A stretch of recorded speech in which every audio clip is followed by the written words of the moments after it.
Saya.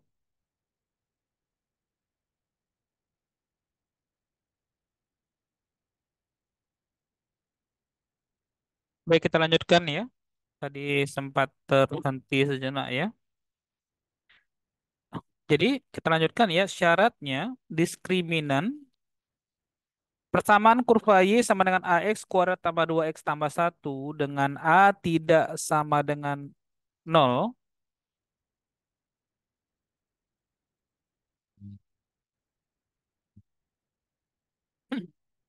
Kak Talita bisa lihat nak?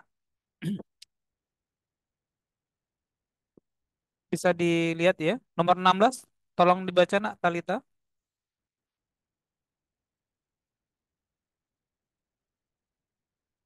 Oke, saya Kak Talita yang baru bergabung ya.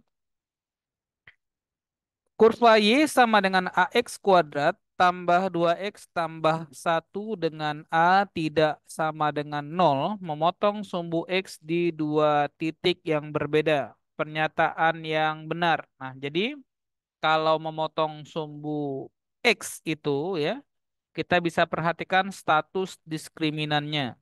Dengan format umum AX kuadrat tambah BX tambah C sama dengan nol, maka diskriminan dinyatakan sebagai B kuadrat kurangi 4 kali koefisien X kuadrat dikali konstantanya. Dengan catatan nilai diskriminan itu nantinya akan punya tiga kemungkinan. Lebih dari nol atau sama dengan nol, maka yang ketiga kurang dari nol. Dengan konsekuensi, kalau nilainya lebih dari nol, maka dia akan memiliki dua akar. Kalau sama dengan nol, tepat satu akar. Kurang dari nol, tidak ada akar yang nyata. Maka jika pertanyaan kita memotong sumbu X di dua titik, maka kita harapkan diskriminannya lebih dari nol. Maka ganti nak. Jadi B kuadrat kurang 4AC lebih dari nol. Berarti B-nya koefisien X-nya 2. 2 kuadrat kurang 4 kali A. C-nya 1 kali 1. Lebih dari nol. Maka 2 kuadrat 4 kurang 4A lebih dari nol. Maka kita pindahkan. Min 4 pindah menjadi plus 4. Maka 4 lebih besar daripada 4A. Maka nilai A lebih kecil daripada 1. Maka jawabannya sesuai ya. Opsinya A. A lebih kecil dari 1. Nah, itu tema persamaan kuadrat pertama. Ya. Nah, Alhamdulillah. Nah, untuk soal kedua masih berlanjut ya. Masih ada kelanjutannya. Di mana kelanjutannya? Ya, soalnya mungkin ya, bisa kita bacakan kembali nak. Kurva Y sama dengan AX kuadrat tambah 2X tambah tambah satu tadi ya. Dengan A tidak sama dengan nol, memotong sumbu X di dua titik berbeda. Tadi kita sudah bahas ya. A-nya lebih dari ya, atau maaf, tadi kita dapatkan jawabannya ya. A-nya kurang dari satu ya. A-nya kurang dari satu. Maka pernyataan yang benar. Nah, untuk persamaan kuadrat AX kuadrat tambah BX tambah C sama dengan nol, keberadaan A ini akan memiliki makna, ya.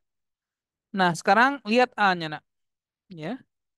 A-nya itu karena tidak boleh sama dengan nol, maka dia hanya ada dua kemungkinan. A-nya lebih dari nol, ya. A-nya lebih dari nol, dan yang kedua, A-nya A-nya kurang dari nol. A-nya kurang dari nol. Dengan konsekuensi, kalau A-nya lebih dari nol atau A-nya positif, maka kurvanya akan berbentuk seperti belangong, terbuka ke atas. Sementara kalau A-nya kurang dari nol, maka kurvanya akan berbentuk seperti bandeng, kura-kura, ya, terbukanya ke bawah. Nah, bagaimana kalau A yang nilainya lebih kecil daripada satu? Ingat ya, lebih kecil daripada satu itu tidak otomatis nilainya negatif. Kenapa? Lebih kecil dari satu, ya, kalau kita gambar garis bilangannya, satu, maka lebih kecil dari itu ada nol, kemudian baru min satu, min dua, dan seterusnya. Maka tidak hanya nilainya negatif ya, tidak hanya negatif nilainya nak. Ya, tidak hanya negatif. Ada interval dari nol sampai satu yang nilainya positif. Maka kurvanya bisa berbentuk baneng, ya, negatif kalau kurang dari nol nilai A-nya, juga bisa kurvanya berbentuk belangong dengan catatan A-nya antara nol sampai satu. Maka untuk kasus ini nah ya, apakah dia terbuka ke atas atau ke bawah? Maka tidak ada jawaban yang pasti. Kadang bisa terbuka ke atas kalau intervalnya nol sampai satu, kadang bisa terbuka ke bawah. Kesimpulannya apa? Kedua-dua jawaban ini bukan jawaban yang paling benar. Masih mungkin ada jawaban lain gitu kan? Nah, sekarang tinggal satu hal yang diperhitungkan. Apa itu? Kapan kurva itu memotong sumbu? Nah, kapan kurva itu memotong sumbu? Ya, kapan kurva itu memotong sumbu? Ya, apakah sumbu X atau sumbu Y? Dia akan memotong sumbu X kapan? Kalau nilai Y-nya sama dengan nol. Sebaliknya dia akan memotong sumbu Y ketika X-nya sama dengan nol. Nah,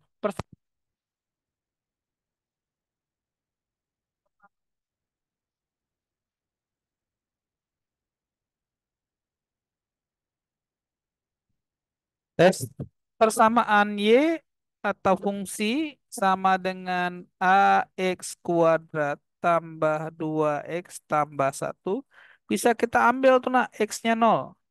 Maka Y sama dengan A kali nol nol, 2 kali nol nol, maka nol tambah satu hasilnya satu. Konsekuensinya ketika Y-nya satu, ya, X-nya nol, artinya dia akan memotong sumbu Y. Akan memotong sumbu Y. Dinilai Y yang positif, bukan yang negatif. Maka persamaan yang paling benar untuk nomor 17 ini adalah C. Dia akan memotong sumbu Y di nilai yang positif. Satu, X-nya nol, Y-nya satu. Maka untuk soal ini, jawaban yang paling benar itu bukan A, ya, bukan B juga, tetapi jawaban yang paling benar adalah jawaban C. Maaf, ya C ya. Memotong sumbu Y, ya, memotong sumbu Y di saat memotong sumbu Y positif ketika X-nya sama dengan nol. Nah, paham ya? Nah, mungkin ini yang bisa kita bahas untuk nomor 17 ya. Selanjutnya kita lihat kembali nomor 18. Coba ya kita perhatikan nomor 18. Rizkal Al-Raji. Ya sudah tadi masuk keluar lagi ya. 18 ini agak potong nak. Saya bahas 19 saja ya.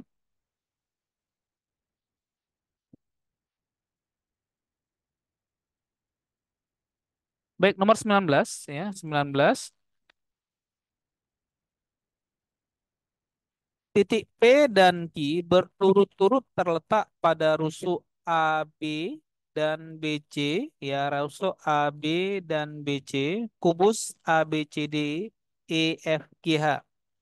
Sehingga panjang PA banding panjang PB adalah 1:2.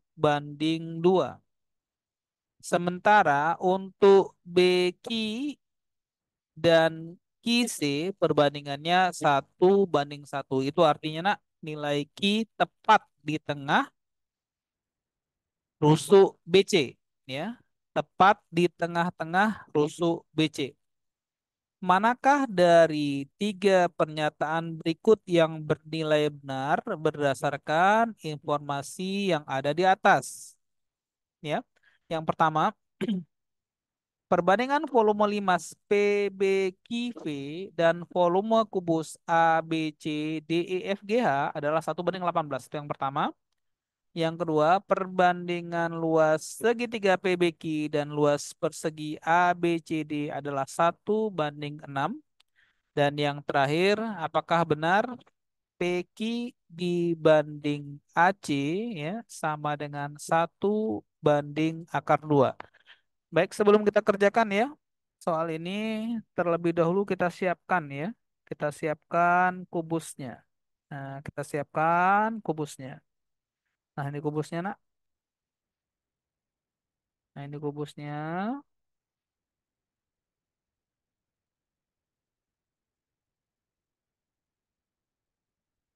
Nah, seperti ini kubusnya ya. Nah, ini kubusnya. Kemudian kubusnya kita beri titik-titik ya, nama-nama sudutnya supaya kita bisa kemudian lanjutkan. A, kemudian B, kemudian C, D, di atas A, E, kemudian lanjutkan F, G, H. Sekarang kita isi berdasarkan keterangannya. Titik P ada di antara A dan B, sehingga panjang PA banding panjang PB adalah 1:2. Berarti di sini P-nya. Nah, di sini P-nya, saya ganti warna ya, biar berbeda ya. Nah, di sini nak, di sini titik P-nya, di sini titik P-nya ya, sehingga perbandingan A ke P banding P ke B 1:2. Nah, paling mudah dijumlahkan, nak. Paling mudah itu dijumlahkan. Ini triknya ya. 1 tambah 2 3. 1 tambah 1 2. Nah, dikali. 3 kali 2 jadi 6. Maka kita bisa nak memisalkan yang paling mudah. Panjang sisi kubusnya itu 6. Paling mudah. Sehingga untuk ilustrasi itu maka AP nilainya 2. PB nilainya 4. Perbandingannya 1:2. Gitu kan? Nah, berikutnya titik satu lagi ya. Titik yang ada satu lagi yaitu titik Q. Q terletak di antara B dan C dengan perbandingan 1:1. Nah, jadi gampang kalau kita sudah pilih angkanya 6 karena 1:1 berarti jarak dari B ke Q sama panjang dengan jarak dari Q ke C. 3 3. Nah, ini nak kemudahan kalau kita milih angka yang mudah 6. Saya ulang lagi ya. Dari mana 6? Tambahkan 1 tambah 2 3. 1 tambah 1 2. 3 kali 2 6. Maka pilihan angka yang termudah untuk panjang rusuk kubus ini adalah 6. Sehingga perbandingan PA banding PB yang 1:2 tadi berubah menjadi 2 dan 4. BQ dengan QC yang 1:1 berubah menjadi 3 dan 3 begitu. Nah, ya. Nah, sekarang yang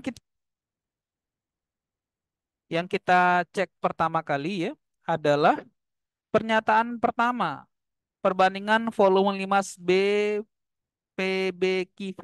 Jadi P ke B, B ke Q ke V. Nah, ini ada limas begini nak, ya. Limas ya. Luas alasnya segitiga PBC. Luas alasnya segitiga PBC ya, segitiga siku-siku. Dibandingkan volume kubus seluruhnya. Langsung aja yang pertama ya. Yang pertama kita buktikan waktunya mudah-mudahan cukup ini ya. Yang pertama, rumus volume setengah alas kali tinggi sepertiga alas kali tinggi. Alasnya bentuknya segitiga, maka luasnya luas segitiga. Setengah alasnya 4 ya. tingginya 3. Kemudian dikali tinggi dari limas ini ya. Tentu tingginya adalah BF. BF itu 6. Dibagi dengan volume dari kubus. Rumusnya S pangkat 3. 6 kali 6 kali 6 gitu kan. Nak? Dihajar saja ya. 3 bagi 3 habis gitu kan. Kemudian 6 bagi 6 habis. 4 bagi 2 tinggal 2. 2 bagi 6 tinggal 3. Maka jadi 1/6 kali 3. Maka jadi 1/18. Sesuai. Maka pernyataan satu benar. Ketika pernyataan satu benar, maka opsi jawaban E keliru, salah nak. D salah, ya. Kemudian C salah.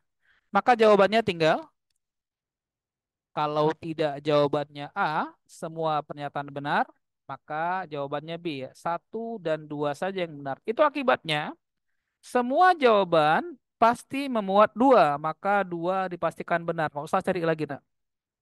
Jawaban A ada 2, jawaban B juga ada 2. Maka tugas kita hanya membuktikan untuk opsi C, ya. Yang ketiga maksud saya. PQ banding AC sama dengan 1/2.